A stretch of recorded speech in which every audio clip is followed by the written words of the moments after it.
Greetings, this is Jeff Riddle, pastor of Christ Reformed Baptist Church in Louisa, Virginia. This is another in this occasional series of readings from and brief notes and commentary upon Eusebius of Caesarea's The Ecclesiastical History. In this episode, we're going to be looking at Book 8, chapters 16 and 17, and also an appendix to Book 8. So, let's begin. Chapter 16. Such was the state of affairs that continued throughout the whole persecution, which came completely to an end by the grace of God in the 10th year, though indeed it began to abate after the 8th year.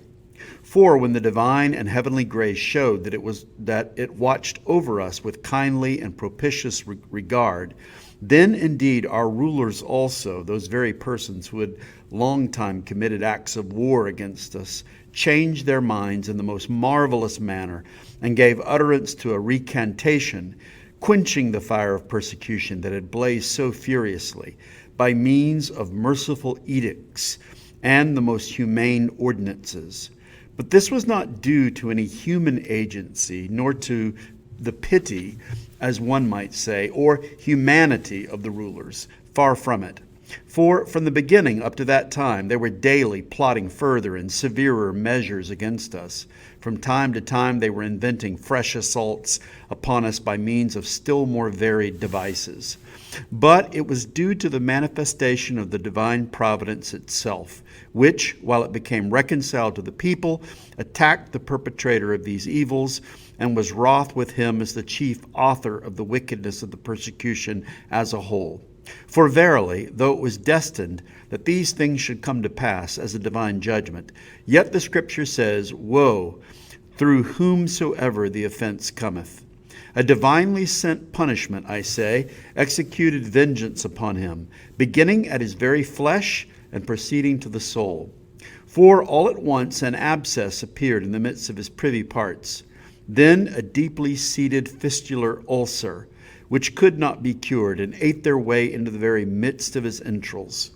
Hence there sprang an innumerable multitude of worms, and a deadly stench was given off, since the entire bulk of his members had, through gluttony, even before the disease, been changed into an excessive quantity of soft fat, which then became putrid and presented an intolerable and most fearful sight to those that came near.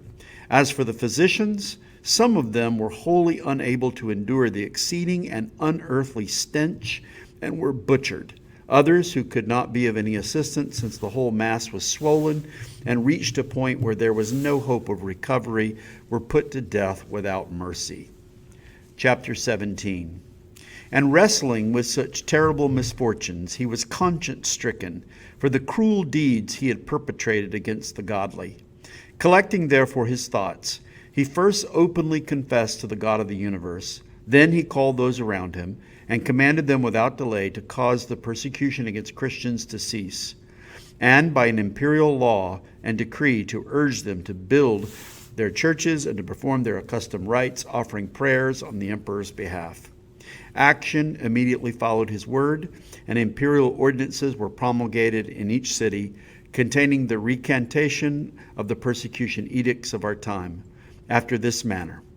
The emperor Caesar, Galerius, Valerius, Maximinus, Invictus, Augustus, Pontifex Maximus, Germanicus Maximus, Egypticus Maximus, Thebaicus Maximus, Sarmaticus Maximus 5 times, Persicus Maximus twice, Carpicus Maximus 6 times, Armeniacus Maximus, Medicus Maximus, Abiadbenicus Maximus, holding the tribunician power for the 20th time, emperor for the 19th time, consul for the 8th, father of his country, proconsul, and the emperor Caesar, Flavius, Valerius, Constantius, Pius, Felix, Invictus, Augustus, Pontifex Maximus, holding the tribunician power, emperor for the 5th time, consul, father of his country, proconsul,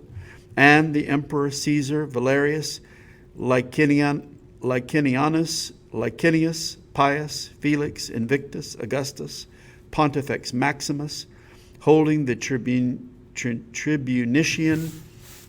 power for the fourth time, emperor for the third time, consul, father of his country, proconsul, to the people of their provinces, greeting.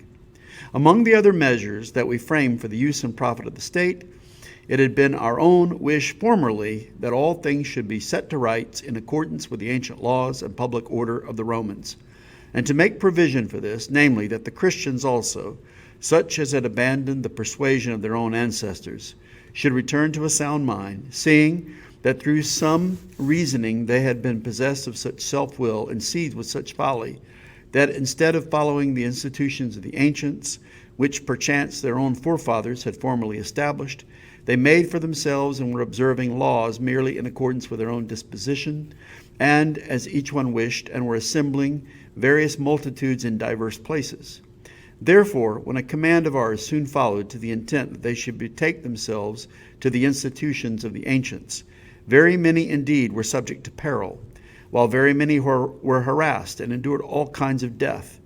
And since the majority held to the same folly, and we perceived that they were neither paying the worship due to the gods of heaven, nor honoring the God of the Christians, having regard to our clemency and the invariable custom by which we were wont to accord pardon to all men, we thought it right in this case also to extend most willingly our indulgence, that Christians may exist again and build the houses in which they used to assemble, always provided that they do nothing contrary to order. In another letter we shall indicate to the judges how they should proceed. Wherefore, in accordance with this our indulgence, they will be bound to beseech their own God for our welfare, and that for the state and their own. And in every way, both the well-being of the state may be secured, and they may be enabled to live free from care in their own homes. Such is the character of the edict in the Latin tongue, translated into Greek, as well as may be. Now it is time to consider carefully what happened subsequently. And here now is the appendix to Book 8.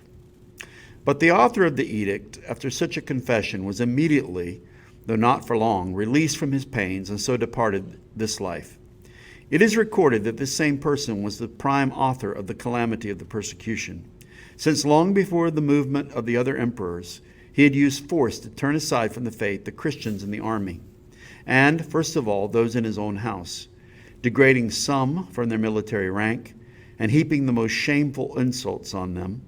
And, since he was already threatening others even with death, and finally had stirred up his partners in the Principate to the general persecution, it is not possible to pass over the ends of these same emperors in silence. Four, then, had divided the supreme power between them. Those who were the more advanced in age and honor retired from the Principate not 2 whole years after the persecution began, as we have already stated, and passed the remainder of their existence like ordinary private citizens. The end of their lives fell out thus. The one who had attained the chief place in honor and age fell a victim to a prolonged and most painful infirmity of the body, while he who held the second place to him ended his life by strangling, suffering this fate in accordance with a certain demoniacal prediction for the numerous crimes he had perpetrated. Of those after them, he who held the last place, the same who was the originator, as we stated, of the whole persecution, suffered the fate which we have mentioned above.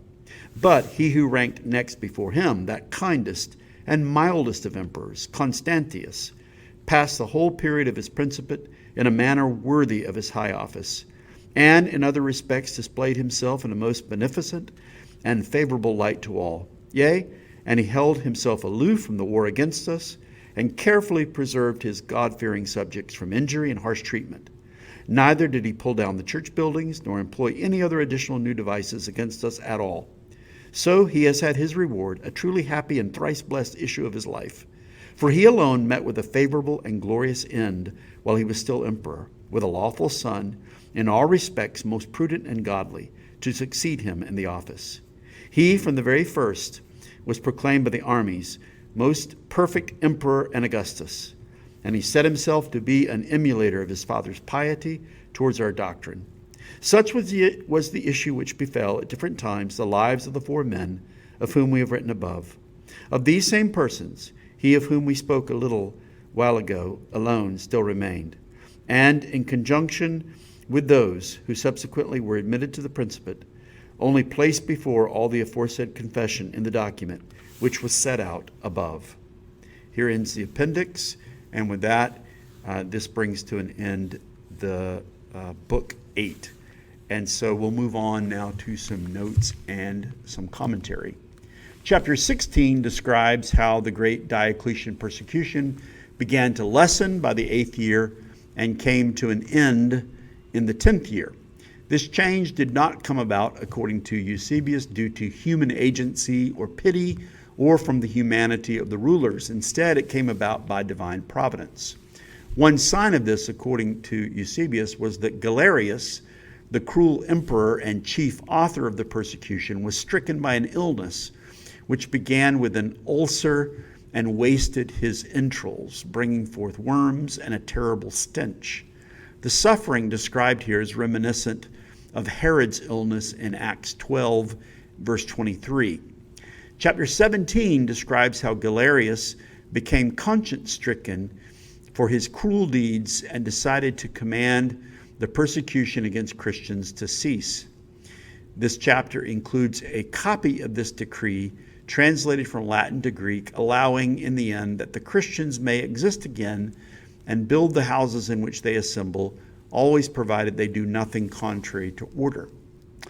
In an appendix to Book 8 that is found in the AER manuscript tradition, more information is added as to the fate of the four men who served as the tetrarchy and under whom the persecution had begun. It is noted that Galerius, who held last place among the four tetrarchs, died from his illness, and that he had been the chief villain in the persecutions. Diocletian had held the chief honor in the tetrarchy, thus we refer to it today as the Diocletian persecution, but he had retired early from public life and eventually fell under painful bodily infirmity. The one who held second place was Maximian, whose life ended by strangling. The tetrarch in third place had been Constantius, the father of Constantine, and he is praised as the only one who lived a noble life and who did not persecute Christians or tear down their churches. And because of this, he died in comfort and not in pain as the other tetrarchs did. One begins to see in this a bit of Constantinian propaganda, as Constantius is seen as the best of the four tetrarchs, and he's defended as not having taken part in the persecutions. In conclusion, these chapters describe the welcomed end of the Diocletian persecution, and they stress the divine providential care that was extended toward the church in ending this great period of persecution and suffering. Well, this brings this episode to a conclusion. Hope this has been helpful and edifying to those who are listening, and I'll look forward to speaking to you in the next episode. Till then, take care and God bless.